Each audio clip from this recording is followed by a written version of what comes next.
Hi. This video is going to be fairly quick because I just want to give you a quick update on some of the books that I just finished and I enjoyed them. I'm not going to give you a whole lot of details because that is not how I pick my books. When I pick my books, I don't want to know what they're about. I like to go off of a vibe, like a pull or a tug or a push, a knowing, an intuitive gust. I don't know. I just like to go off of a feeling and kind of base it off of that. It could be anywhere from the cover of the book, the title, who recommends it, how they recommend it. That determines whether I get the book. Usually, I just like to know what the genre is. For example, Hidden Pictures. I got it from Target. The cover was sexy to me and I like the way it feels in my hands. I know that sounds crazy, but you guys, I look forward to picking up a book and just feeling it. Yeah, me and this book, we belong together. Me and this book, we're gonna make it to the end. I know. And I usually know in the beginning, from the beginning of a book, I can tell if I'm going to hang it up or keep it. I read it within 2 to 3 days. This is his second book, but his first thriller. It was not scary for me, but I think maybe because I like horror films, it's just a little bit harder to scare me. I'm not sure if this would scare someone who doesn't particularly watch horror. It was still entertaining and I enjoyed it. To me, it was worth it. I liked it so much that I went and downloaded his second thriller, which was just published in 2024. It's called One Last Wedding. I downloaded that from the library. I got it from the library because I was going to buy it, but his paperback was over $30. And I'm not really a hardcover book girl. The only time I choose hardcovers if it's for like a special occasion, like Malcolm X. The hardcover was $15. The paperback was $30. But yeah, I just didn't want the hardcover just because it's cheaper. So I went ahead and I ordered it from the library, which, might I add, the library is a lifesaver. The books are free. They're usually, unless the book is really popular and you're put on the wait list, usually you can download a book instantly. So that's why I like the library. I just love the library. I'm meeting a friend tonight at the movies and I'm going to let her borrow this, let her read it and then get her opinion. So later on in the clip, I'm going to finish this out. I'm going to talk about this one. But for now, I want to do a not YouTube. I'm going to do an Instagram video so that I can put it on my shorts and Instagram.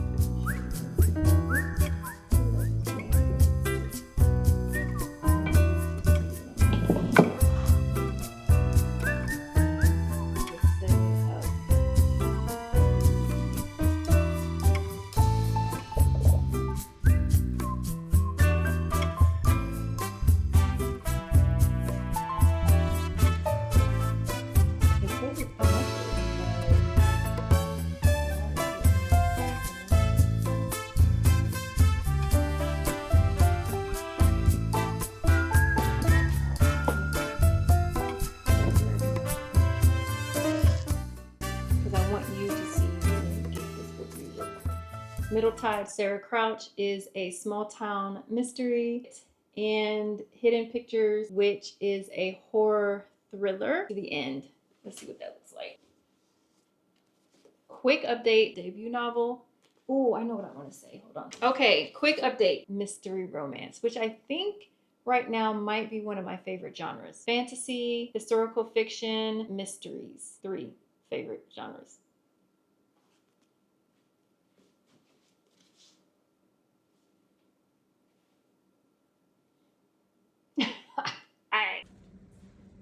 I just want to update you really quick on these books that I just finished because fiction entertains you guys. I was entertained. Good morning. I just want to give you a quick update on Middletide by Sarah Crouch. This is another debut novel. I just love all these great new authors coming out with their wonderful storytelling skills.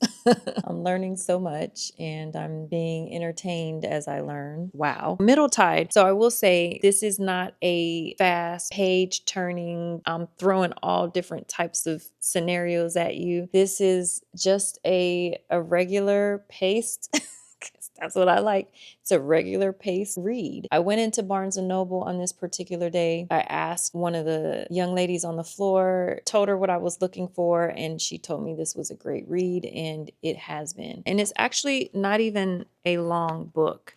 It has 273 pages. Let me read the back of it. That way, I'm not giving you extra information. In a small Puget Sound town, the community is shaken when the body of Dr. Aaron Landry is found hanging from a tree on the property of reclusive writer Elijah Leith. See, that's the thing. When I read it, when I get the book, I don't even read the back. When I am walking through the scene of the crime, like when it's happening, I'm like, what the hell is happening? That's why I kind of wish I didn't tell you. What kind of reader are you? Do you like to know what the book is about, or do you just go off of the title, the cover, and what someone is telling you? I'm curious what most readers want. When it is discovered that the circumstances of the beautiful doctor's death were ripped straight from the pages of Elijah's own novel, all eyes turn to him as the likely killer. See, that part was a surprise to me. I was like, oh my God, that's what his book was about? See, I like to be surprised. With his writing career in shambles, Elijah returns to his now empty childhood home for a fresh start. Hungry for purpose, he throws himself into restoring the ramshackle cabin his father left behind and rekindling his relationship with Nikita, a woman from the nearby reservation whom he betrayed but was never able to forget. As the town sides against him, Elijah must fight for his innocence against an unexpected foe who is close and cunning enough to flawlessly frame him for murder. This story uncovers a case of love, loss, and revenge. Had I had read this, like a lot of this that I just read surprised me when I was reading it, and that's why I liked the book so much. I just wanted to tell you, if you're looking for a slow, let me stop saying slow because it's not slow, it's regular paced, okay? Small town mysteries. That's what this is. And it has some love in there. Lovely book. Just wanted to tell you about it. I guess while we're here, I can show you really quick the books that I bought. Let me see if this will clip without pulling my road down. Hidden pictures. There's a little boy who draws these pictures. He draws these happy pictures. Let me see if you can see.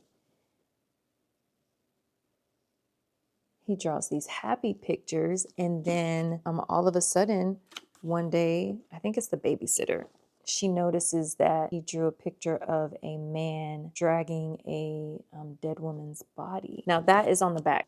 Why is he drawing those pictures? I have no idea what this is about. Oh, my phone. Let's see what this is. Hey.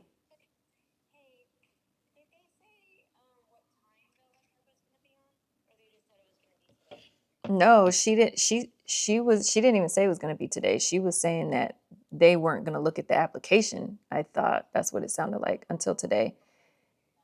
Yeah. Mm-hmm. Yeah, and I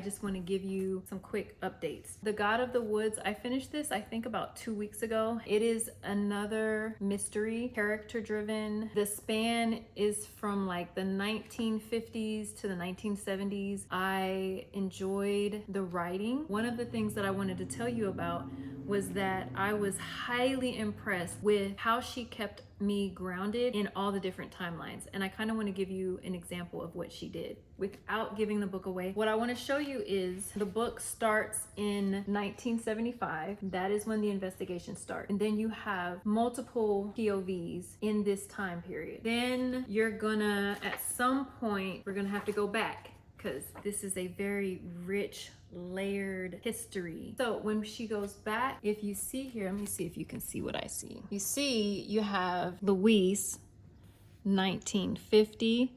Actually, I'm sorry. This is Luis on day one of the investigation. And you'll know when you start reading. There's going to be day 1, day 2, day 3 of the current day investigation, which is sometime in August. But at some point when we start talking about her history, 1950s is going to be bolded. And then when we're in the 60s, 1961 is going to be bolded. I was just never confused. The way she writes and the way she keeps you in that time period, I mean, it was just okay for me. It didn't bother me. And the plot was so good, like it just kept me going. I didn't even have to go back and see, okay, what happened in this year? No, because she kept the timeline at the top. So you instantly knew which part of that person's history that you were in. This was a really good read. I enjoyed getting to know Alice and Luis's story and Barbara and Tracy.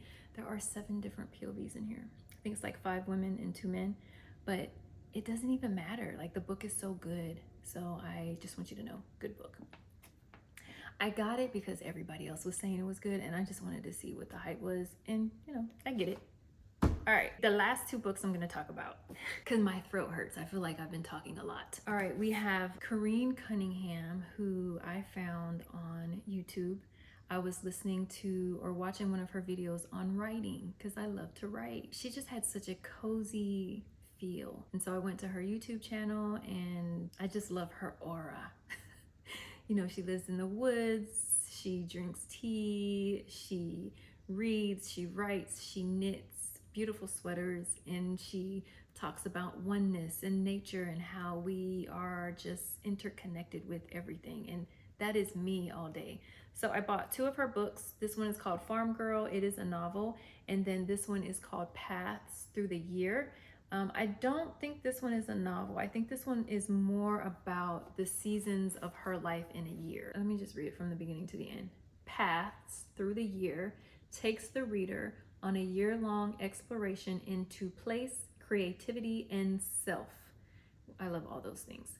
It is a story of how the natural world and its rhythms inspire and impact a creative life told through a seasonal lens of introspection, encompassing daily life on a multi-generational homestead in the woods of Maine. So I like her channel. I'm pretty sure I'm gonna like her books. And again, this is actually a novel. So I will let you guys know when I'm finished with these. Oh, I forgot to put on my mic. That's what that is. Because I've seen a girl on Facebook. Oh, she got a makeup brush. Okay, so we just watched Sinner, or The Sinners. Sinners. Oh, it was so good. Hello to my friend Teyla. Hello. How did you like the movie? Well, fun fact, that was my second time seeing it. I loved it. Saw it last weekend, and of course, you know, I wanted to come with my girl for her first time to see it. So I loved it. Obviously, I don't want to give away any spoilers, I know. but it is a must see for sure. I love it because it is multi-genre, I guess that's the word. So funny, has a little horror. You know, we like horror movies. I don't really consider it a horror movie. It was close though. But it had, you know, its moments. Yep. And it had drama, you know, and action. So I love it. Yep. And Michael B. Michael B. and Michael A. Michael A. Jordan and Michael B. Jordan. Who's twins. Michael A? Because he played twins, so that's what they call him, Michael A. Joke. Oh, that's cute. I saw it on social media. They call it Michael A. Jordan and Michael B. Jordan. What? Yeah. I know what I'm not going to be watching, and that's Final Destination. Yeah, Bloodline. I'm not watching that. I'm going to see She's that. going to watch it. I'm not watching it. That looked crazy. I I just wanted y'all to meet Teyla. That is all. So we are closing up the night. I had a wonderful day filming all about books. Then I went to the movies and hung out with my friend. The movie was excellent. I have not been to the movies in a very long time. I haven't watched TV in like 2 years because I have been doing nothing but reading books and writing in my spare time. And of course, you know, hanging with family and loved ones. I just kept hearing that the movie was good, and I was just curious to see how, you know, Michael B. Jordan would do in this movie. And I'm so glad I went. The acting was great. The movie was phenomenal. Michael and the crew, they did an excellent job. I'm so grateful. But you guys, I have to pick another book. So right now I have on my Kindle, I have The Last One at the Wedding by Jason Rekulak. I'm not sure how you say his last name, but the same author who wrote the book from earlier. What's the book? You guys, titles, names, plots, I forget everything once I read it. But the book that I mentioned earlier, the Sexy Red and Black book, story time. What is that book? Hidden Pictures. Yes, the same author of Hidden Pictures.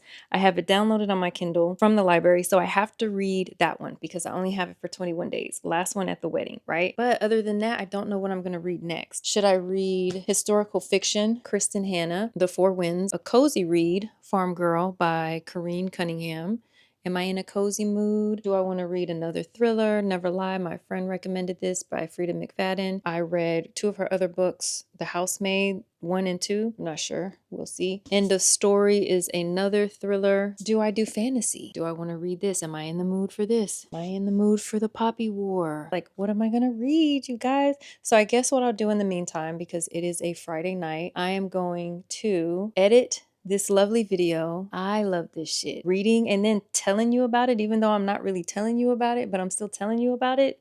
It's still fun. And I'm going to start reading the last one at the wedding, and then hopefully I will figure out what paperback I want to read, because Lord knows I love having a book in my hand. How do I look with this book? Should I read this one? On the first day of the 7th month, between the 18th Battalion of the I have to work on reading out loud. Between the 18th Battalion of the Federation Armed Forces and the Nakira Patrol in Horse Province bordering the hinterlands of the north. After 6 hours of combat, the parties reached a ceasefire. They passed the night in an uneasy truce. On the second day, a Federation soldier did not report for morning patrol. After a thorough search of the camp, the Federation General of the border city of Meridian demanded the Nakara General open the gates of his camp to be searched. The Nakara General refused. And then on the third day, how do I look? How do I sound? This is also a trilogy. Comment below any of the 17 subscribers that I have. Someone comment below what book I should read next. But by the time you guys comment, I will have read like 50 books by then. So it's all good. I just want you to know I am at a dilemma. Maybe I don't have an idea of what I want to pick because I need to edit the video. That takes like 3 or 4 days because I am not the fastest at that yet. It is late. I just wanted to come on here and say good night. We basically spent the whole day together and it was cool. Yeah, so until next time. Oh my God, I didn't make no tea today. It's all good. Bye. Do you guys like this outfit? It's a 2-piece. Got it from Amazon. It's so comfortable. And the material is so soft. I got this in 3 colors. Cut. Scene 7. Okay, it is Saturday morning. I am actually almost finished editing, which is a blessing because I want to post this video by Sunday, sometime tomorrow. Guess what? I found my second read for the week. It is going to be Children of Blood and Bone. I'm going to start this week off with this book alongside the last one at the wedding. And if any other book wants to join the rotation, I do not discriminate. We have more than enough room. Come on in. These are the 2 books that I'm going to start the week off with. I'm excited and I'm hoping that we make it to the end. All right, and then also, I forgot to mention something about this book. One of the things that I appreciated about it is that the protagonist is an author. So throughout the book, there are little nuggets of wisdom for writers. And I think that is so sweet when authors do that, especially for people who read and they love to write. So yeah, I appreciated that. Just like I appreciate when authors talk about book lovers in their books. Libraries, anything book related in a book to me is just like, oh, they know me so well. So yeah, this is truly the last part of the video. I just wanted to come on here and tell you that I found my second read. Didn't even have to wait on you guys. I already know. That is the end. Bye. Bye.